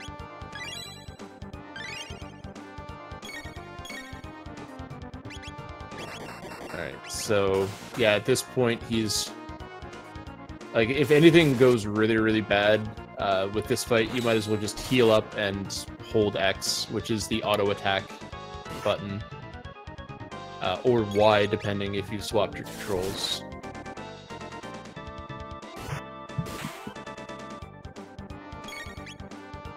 Still, we do have Glenn delivering with the Berserk hits. Does his job with that well, as long as you keep him alive. Yeah. And it's also fun to note that Frog is the only one actually wearing any kind of armor here. So any attacks on the other party members are going to hit a lot harder than if they land on Frog. But the big thing here, you just want to make sure that when Slash gets down to his last 400 HP, he's going to start countering. Actually, I think it's his last 600 HP. He starts countering. And you just want to make sure that once he's in that phase, that only Berserk Frog attacks. And you should guaranteed make it through the fight. Just heal with everyone else. But things can still get a little bit out of hand, especially on Battle Speed 1. Alowne is going through the cave, about to enter Magus' castle. Yeah, Jackafur is giving him a bit of a chance to make up some time. And we're going to see a save and reload here as well to get the flea manipulation. How did that not hit Chrono? It boxes, man.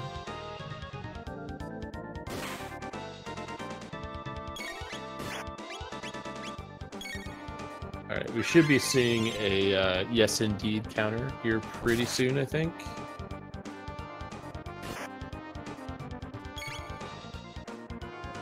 Oh, spin cut. Oh, 2 more than he had. Okay, this is really sketchy. You don't want someone to be dead when he goes into his counter phase here. Because he's going to do another spin cut, and if it's on... Oh, Robo's the best target. Okay. Clinch.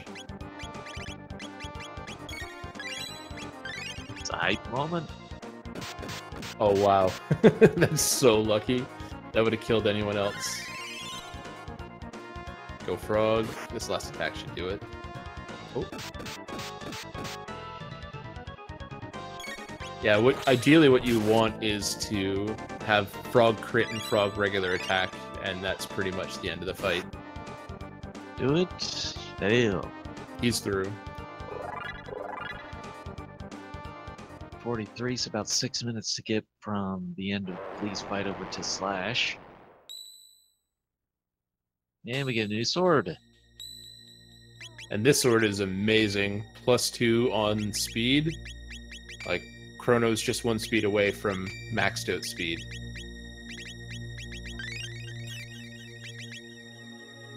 Alright, So, shelter. I don't think he saved. It's not really too much that can kill you in Magus's castle. It's just a lot of time loss between here and the end.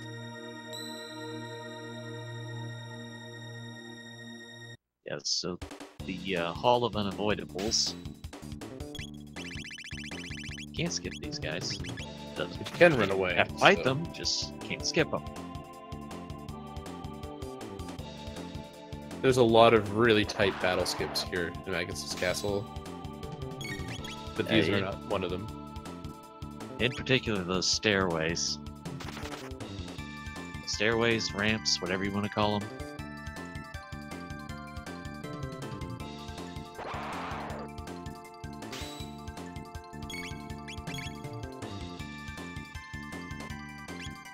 So there is still a chance that Jackafur is on the correct window. Probably not, since the second phase was all YOLO, and he was using heal beams over mid tonics. Because heal beams will increment the RNG, but mid tonics will not. Basically, think about it as like the heal beam has to randomly generate a number for how much it heals, where the items just do what they do. So anytime the game is calling for a random number, you're going to increment the RNG somehow. Ozzy's in a jam, and we're trying not to get sliced up here. Yeah. Although, I mean, like, if there's pickles and cake involved, I'm sure knives would be helpful. Well, Jackafur didn't skip that one, so a little bit of damage after that. And here comes the skips. This is the easier section. Just don't walk into the rolly. Yeah. He's going to wait here too. You can kind of squeeze past that rolly when it's furthest to the right.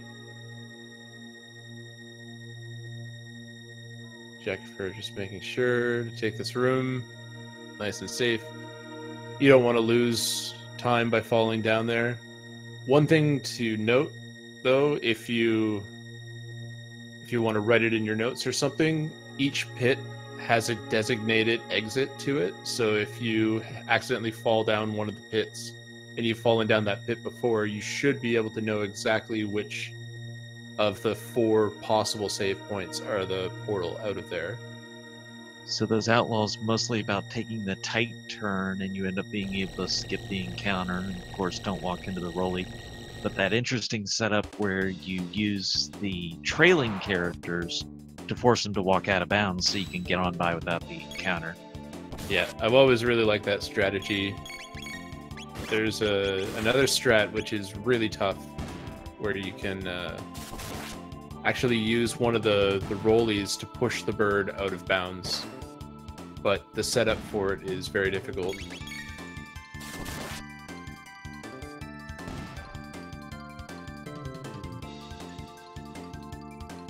Alright, Alowne on his way to the slash fights.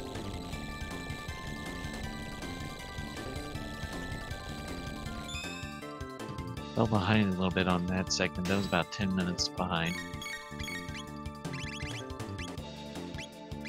But still, obviously, right in the same area, so despite everything, Jackafur doesn't have a huge margin of error here. Looks like he's swapping in Luca for this last fight. It's a nice, safe choice. There's a script that you can do with Robo in this fight, but if one thing goes wrong, you're basically missing the window.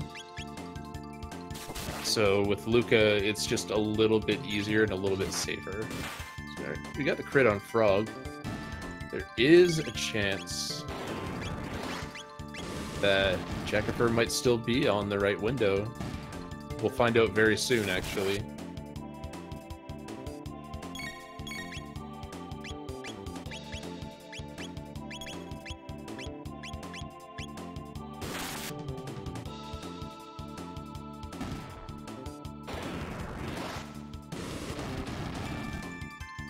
Yeah, Luca being able to one-shot these jugglers is pretty nice. One-shots are always nice, as long as it's not somebody doing it to you. Mm-hmm.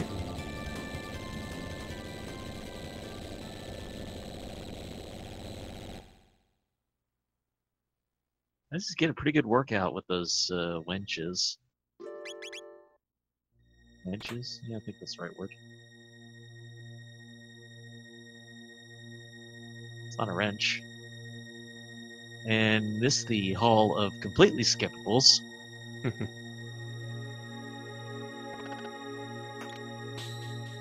Alright, we can pretend that Ozzy is a boss here, but... Well, I mean, I didn't put him on my list, so I can't change that now.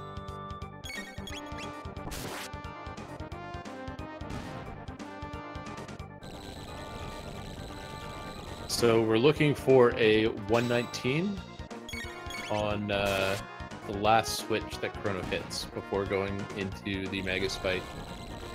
Phase 1 of Slash is done on the other side. Here comes Phase 2. Jackafur might actually get there.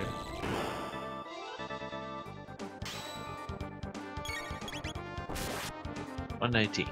Nice. So yeah, all the extra attacks and extra healing in the Slash fight didn't matter at all. He still ended up on the correct window RNG for the Magus fight.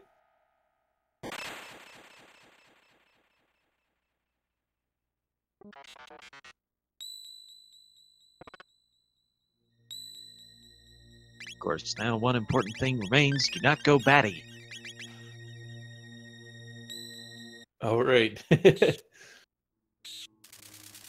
Another room where you can fight 6 enemies. But hopefully you don't.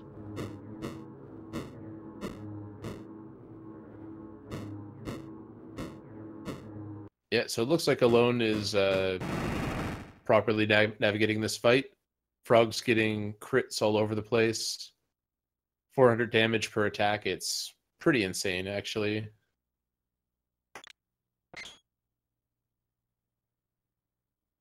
All right, everyone get ready for awesome music.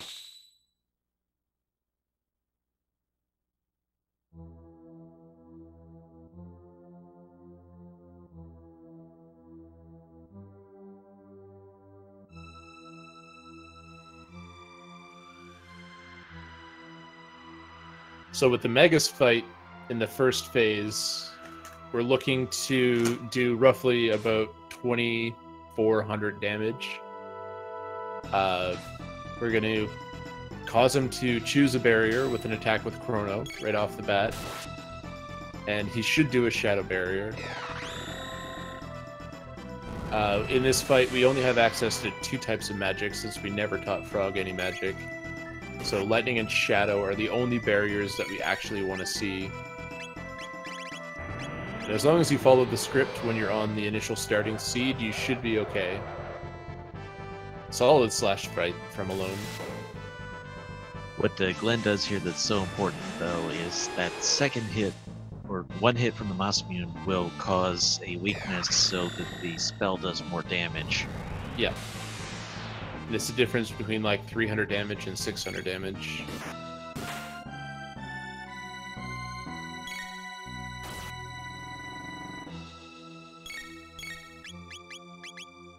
And a little known fact here, but we're going to be seeing it very soon after we get some lightning barriers. Slash is actually a lightning type attack, and we'll be using that just to make sure that Chrono's set to Slash for the second phase of the Magus fight.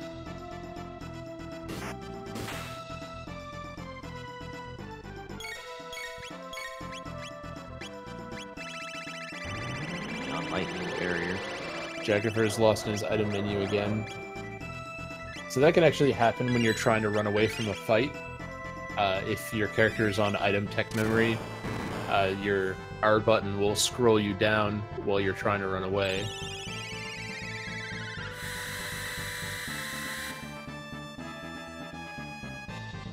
So the objective here: keep Magus on favorable elements, hit him with the Mossmune to soften him up, and then whack him for as much damage as we're able to. Yeah, one of the big keys here is after you've done enough damage and Magus goes into his next phase, you want to try and get 3 attacks in of that element before he actually switches phases, because he's in the next phase, but until he risks casting a spell, his defense is still dropped to that one type of magic. So getting in those 3 attacks just did an extra 1,200 damage as opposed to 300, or more close to like 550.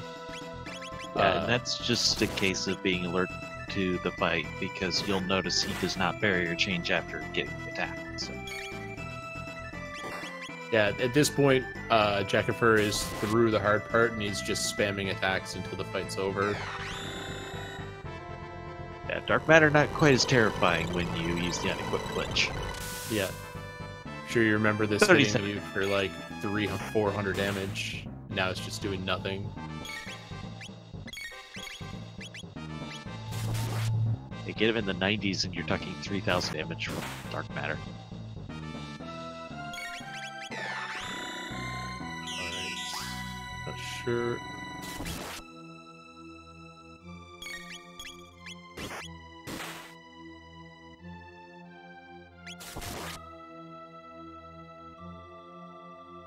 Alright, there we go. Alone through the pit room. That room is such an anxious room. Like, falling down one of those pits is quite a big time loss. So here's a second Dark Matter. Ideally, you want to avoid a second Dark Matter. But in the case of a defeat Magus RTA, it doesn't really matter if Frog's dead. You're just going to keep spamming attacks here until he dies. And it looks like Jackafur is just about there. Nice. That's it. So we have a official SRL time of 1:56. 24. It looks like he was a little bit late to split, but yeah, about a 1:56.16. Looks like he takes the victory. He does. Had to recover from some setbacks along the way. We'll see if we can get some quick words with him. We are up against a tight schedule with the speed gaming, but hopefully we can get a couple quick comments. And Alowne is not far behind. No, he should be on pace for just a little over 2 hours on his run.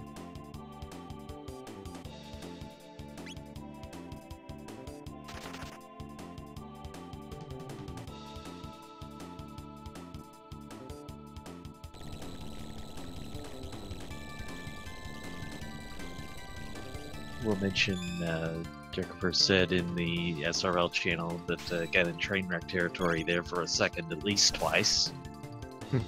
Little remarks there. And now Jackafur does join us, so GG! Thank you. I don't know if my mic sounds okay, hopefully. Yeah, you're alright. Alright, cool. Yeah, GG's, Jack. Thanks, So man. you adapted well on the backup strats there with Slash. Yeah, I just made that all up.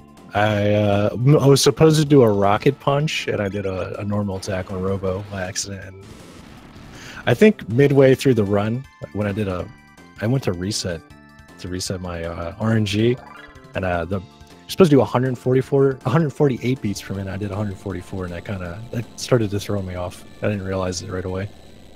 Oh, shoot. Yeah. Yeah, you seem to hit all your loads, though, so everything was okay. Yeah, it was the fight. You know, right before Nizbel, I did a reload after Melchior. That's when it happened. That's when I messed it up. But yeah, that Slash fight was a little nuts. Yeah, I wasn't sure if you were intentionally trying to reload there, or if you just kind of like instinctively reset after saving to see if you got the rare red rock. No, I meant to reload because I did a Slash. Remember when I fought the? I don't know if that would mess it up when I the bird escape. I was trying to set to slash, but I actually did slash. I didn't run away. Oh, okay. I thought I messed it up. Yeah, I think that's still okay. Oh, But it's better safe well. than sorry Yeah. in a race situation. If you're not sure, stick with what you know. So Alowne now against the dreaded Switch bosses. Not Ozzy. Nobody dreads Ozzy. Yeah, he just kind of spills some water on himself and casts ice. And he's like, protected. No one can get me. Got the 119 on the last Switch. Yeah, I actually wasn't sure if you were going to get that 119, Jack. I didn't either. But That was a pleasant surprise. yeah, it goes to show that using Luca on the juggler fights and having a whole bunch of room at the end of Slash for mistakes and stuff like that. I just did Luca because I didn't know any strat with Robo in that fight, so I was like, I'll just put Luca in, whatever. But it worked out. Yeah, Red Slash confirmed that Luca is actually faster. It used to be Robo was faster, but everyone loves X Strike, and you get to use X Strike in that attack. So we're just going to call it faster, whether it's not, is or isn't. Yeah, it works for me. Here we go with the hype one more time.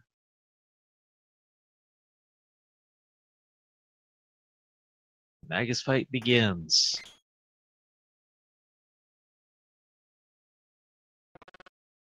So Jack, is there anything that you're taking away from this that you might adjust on for the next run? Well, I'll definitely make sure I remember that it's 148 beats per minute and not 144. I didn't think... Yeah, it doesn't sound like a lot, but it's enough to mess it up, I guess. Mm-hmm. Yeah, I'm a big fan of using the animated GIF. Yeah, I should probably do that. Instead of using a metronome. Just pop it on your stream layout somewhere and... I always access. joked around, like using a metronome was considered TAS, like tool assisted. I saw that debated a little bit in another game. Well, if you do the run right, you don't need it. So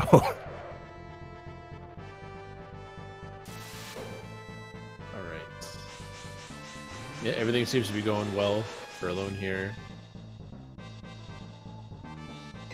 Getting the shadow barriers. By the way, I made a note of this. Nice international flavor to this event. We've got German runners, we've got Brazil runners. We're all over the place.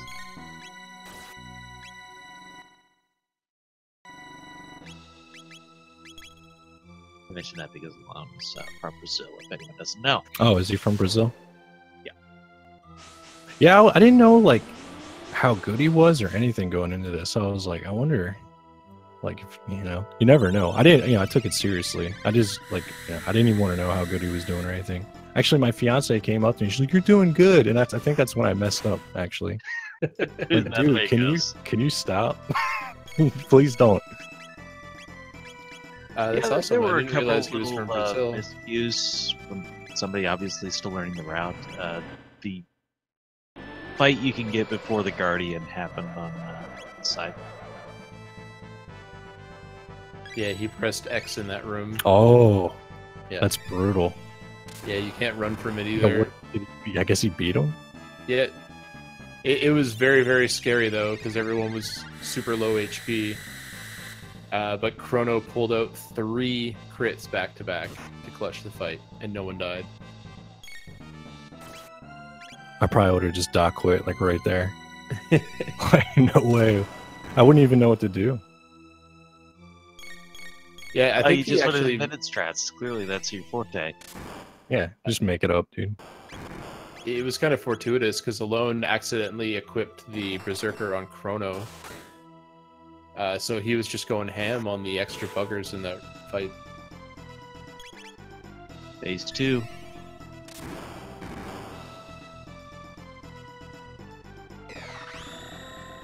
He only got 2 attacks in, or did I miss one?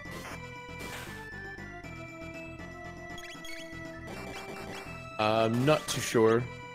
But at this point, it's just spamming attacks.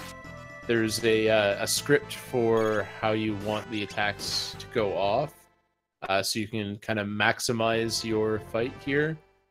And if you're continuing for a full game run, it's actually possible to, if you're just mashing all your attacks in the second phase, it's possible to beat Magus too early, and you're actually in a window that's not favorable for the rest of the run. I didn't even know that. Yeah. It's not so much a thing anymore, because you're kind of waiting for the turns to, like, time your frog and chrono attacks in between the dark matters. So while this is going on, Speed Gaming does have a tight schedule tonight, so they're probably going to cut from us shortly after this is over. Dee Dee, it's been a pleasure working with you tonight. Thank you everybody who joined us. And Jackafur, I'll again wish you a GG. Yeah, thank you. Yeah, appreciate you joining me, Trenton. It has certainly been a pleasure. Hope everybody has enjoyed this race as much as I have.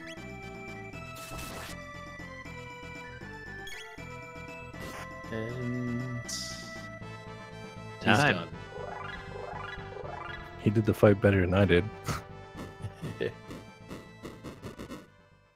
Yeah, so we were only about 7 minutes apart. There was one point where you guys were about 10 minutes apart, so... I did really good at the beginning, and then, like I said, like midway, I started messing up.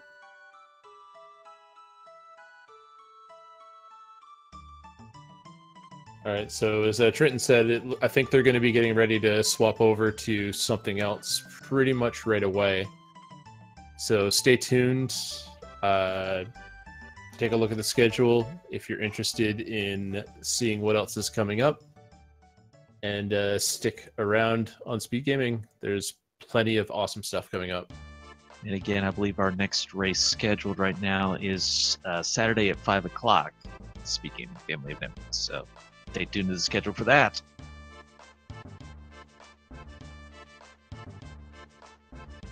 Yeah, and thanks for watching.